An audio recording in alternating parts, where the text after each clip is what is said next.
Class 12, Flamingo, English, Chapter Lost Spring, Part 1.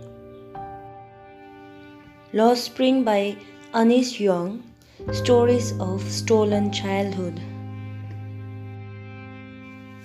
Anis Young was born at Rourkela, India in the year 1964.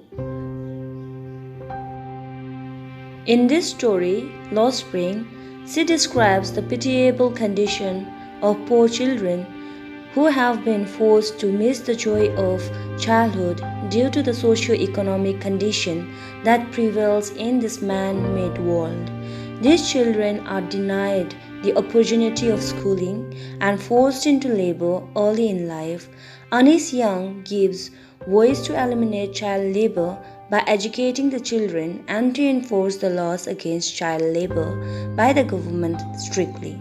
The goal is to end child exploitation and let the children enjoy the days of the spring that bring joy under their feet.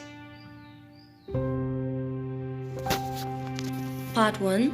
Sometimes I find a rupee in the garbage. Here, the author comes across Sahib every morning. Sahib left his home in Dhaka a long time ago.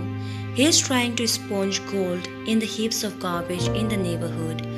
The author asks Sahib why he does that. Sahib mutters that he has nothing else to do. There is no school in his neighborhood. He is poor and walks barefooted.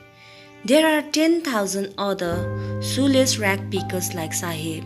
They live in Simapuri, on the outer edge of Delhi, in structures of mud with roofs of tin and tarpaulin. But they are devoid of sewage, drainage, or running water.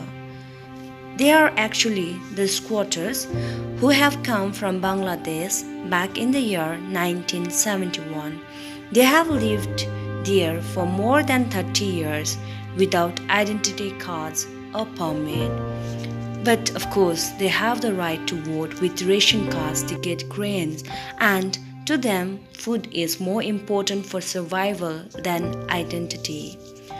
Whenever they find food, they shift their tents that become their transit homes. Children grow up in them and become partners in survival, and in Simapuri, survival means rag picking. Garbage is gold to them. Sometimes Sahib finds a rupee or even a 10 rupee note in the garbage heap. Then there is hope of finding more. Garbage has a meaning different from what it means to their parents and to the children. For children, it is wrapped in wonder. You never know what is going to come out of the garbage. But the saddest truth for the elders, it is the means of survival. One winter morning, the author finds Sahib standing by the fenced gate of a neighborhood club. He is watching two young men playing tennis. They are dressed in white. Sahib likes the game, but he is content to watch it standing behind the fence. Sahib is wearing discarded tennis shoes that look strange over his discolored shirt and shorts. For one who has walked barefoot, even shoes with a hole is a dream come true. But tennis is out of reach. One morning, Sahib is on his way to the milk booth. In his hand is a steel canister.